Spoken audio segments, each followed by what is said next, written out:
Story 1. Lisa and Mark had just moved into their new apartment, a cozy one-bedroom place in an old building downtown. It wasn't perfect, but it was affordable, and they were excited for a fresh start. The neighbors seemed friendly, the location was great, and aside from the occasional creaky floorboard, it felt like home. But then the nights became strange. One night, Lisa woke up to the sound of footsteps in the hallway. Soft, deliberate steps, as if someone was walking barefoot across the wooden floor. She turned over and saw Mark sleeping soundly beside her. "Mark," she whispered, but he didn't respond. She sat up, listening. The footsteps stopped just outside their bedroom door. She held her breath.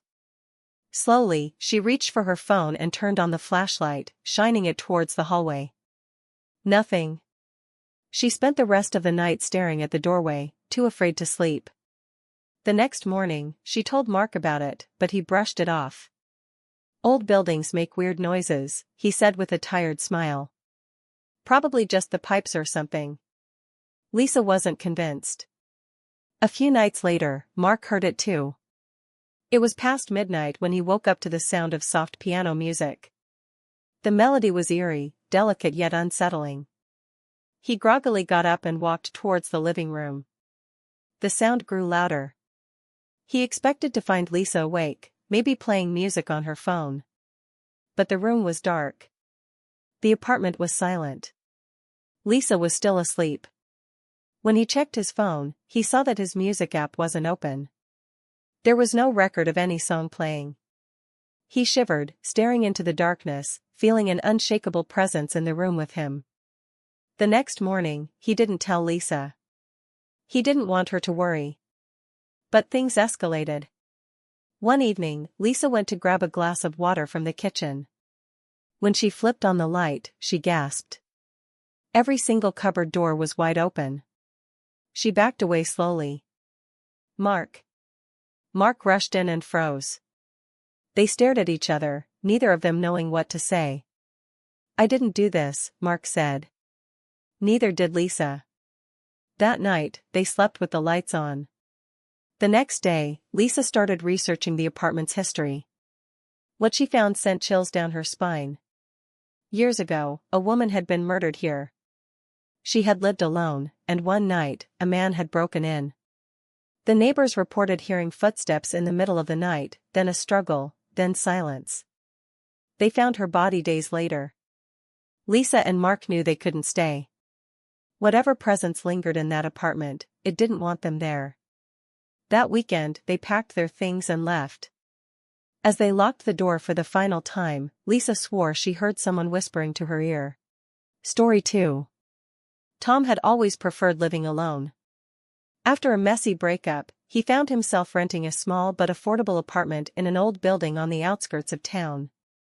The rent was cheap, the neighbors were quiet, and despite the place having a slightly eerie feel, he figured he'd get used to it. At first, everything seemed normal. But soon, strange things started happening. It started with the knocking. One night, Tom was watching TV when he heard a soft, rhythmic knock on his bedroom wall. It was odd, his bedroom didn't share a wall with another apartment. Knock. Knock. Knock. It was too steady to be random. Like someone waiting for him to respond. Trying to shake the feeling, he knocked back. For a few moments, there was silence. Then, knock, knock, knock. His stomach tightened. He was on the top floor. There was no apartment next door. Just the fire escape. He didn't sleep that night. The shadow in the bathroom. A week later, Tom woke up groggy in the middle of the night, stumbling into the bathroom. He flipped on the light, rubbed his eyes, and turned towards the mirror. That's when he saw it. A tall, shadowy figure stood behind him. His breath caught in his throat. His body froze in place, heart pounding.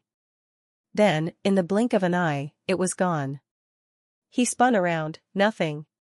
He checked the entire apartment, shaking, but every door and window was locked. He told himself it was just exhaustion playing tricks on him. But deep down, he knew better. The final straw came a few nights later. Tom had been feeling uneasy, as if something unseen was always just out of sight, watching him. He tried to ignore it, but it was getting worse. That night, as he lay in bed, he heard something. A whisper. At first, it was faint, like the wind slipping through cracks in the wall. But then it grew clearer. Right beside his ear. "Get out." Tom bolted upright, his skin crawling. His bedroom was empty, but the air felt wrong. It was thick, heavy, like something was in the room with him. That was it. The next morning, Tom packed his bags. He didn't care about breaking the lease or losing his deposit. He had to leave. Before he shut the apartment door for the last time, he glanced back. The apartment was quiet, still. And then, just as he turned away, he heard it one last time. A soft, deliberate knock from inside the empty bedroom. Story 3. When Sarah found the small, charming house for rent at an unbelievably low price, she thought she had hit the jackpot. It was an older home on the outskirts of town, with creaky wooden floors and a quiet neighborhood. Perfect for a fresh start. At first, everything was fine. But soon, the house made it clear, she wasn't alone. One evening, Sarah was unpacking in the bedroom when she noticed something strange about the old wooden door. There was a keyhole, one of those old-fashioned ones large enough to peek through. She bent down and looked through it, curious. All she saw was red. A deep, dark red. Probably just fabric, she told herself, maybe a curtain on the other side of the door. Shrugging it off, she went to bed. That night, as she lay in the darkness, she couldn't shake the feeling that someone was watching her. A few nights later, her phone rang. It was past midnight. She answered groggily. "Hello?" Silence. Then, in a whisper so quiet she barely heard it. "Why did you move into my house?" Her blood ran cold. She hung up immediately, staring at the phone in horror. No number was listed. She barely slept that night. A week after moving in, Sarah came home late from work. As she stepped inside, she noticed something strange. Her bedroom door was shut. She was sure she had left it open that morning. Slowly, she reached for the doorknob and turned it. Locked. Her stomach twisted. There was no lock on that door. Taking a deep breath, she pushed hard against it. It wouldn't budge. It was like something on the other side was pressing back. Then. Knock. Knock. Knock. Sarah stumbled backward. Something was inside her room.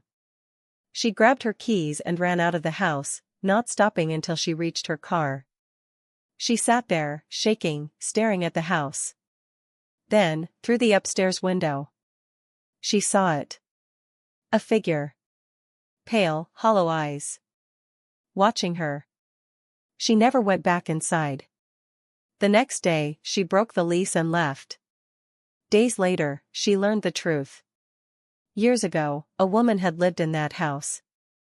She became obsessed with the idea that someone was watching her through the keyhole of her bedroom door.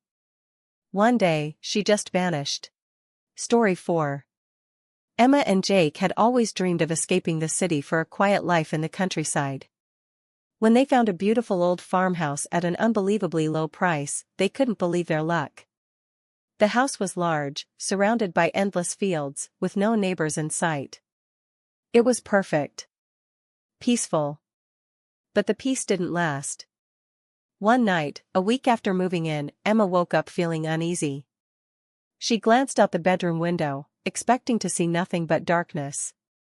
Instead, she saw a lantern flickering in the field. It was far from the house, just at the edge of the tall grass. Someone was standing beside it. She nudged Jake awake. "Jake, look." By the time he sat up, the lantern was gone. The field was empty. "You were dreaming," he mumbled before going back to sleep. Emma wasn't so sure. The next evening, as Emma brushed her teeth, she heard something strange. A faint sound, distant at first, like soft crying. She turned off the faucet and listened. The sound was coming from the hallway. Emma's breath caught in her throat. It sounded like a little girl sobbing. Shaking, she called out, "Jake?" From the other room, Jake responded, "What?" The crying stopped immediately. Emma stepped into the hallway, but it was empty. The air was unnaturally cold. She shivered and hurried back to bed. That night, she barely slept. A few nights later, just past midnight, a loud knock echoed through the house. Jake sat up, heart pounding. Who would be knocking at this hour? Emma clutched his arm. "Don't open it." Ignoring her warning, he crept to the front door and peeked through the peephole. Nothing. But as he turned to walk away. Knock. Knock. Knock. He spun back, yanked the door open. No one was there. Just the quiet, empty countryside stretching into the dark. That night, neither of them slept. Determined to find answers, Jake decided to check the basement the next morning. They hadn't been down there since moving in. The air was damp and stale as he descended the creaky wooden stairs. Boxes and rusted tools lined the walls, untouched for years.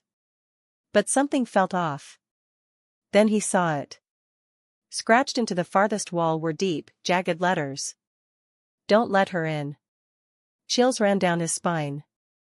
He turned to run upstairs. And the basement door slammed shut.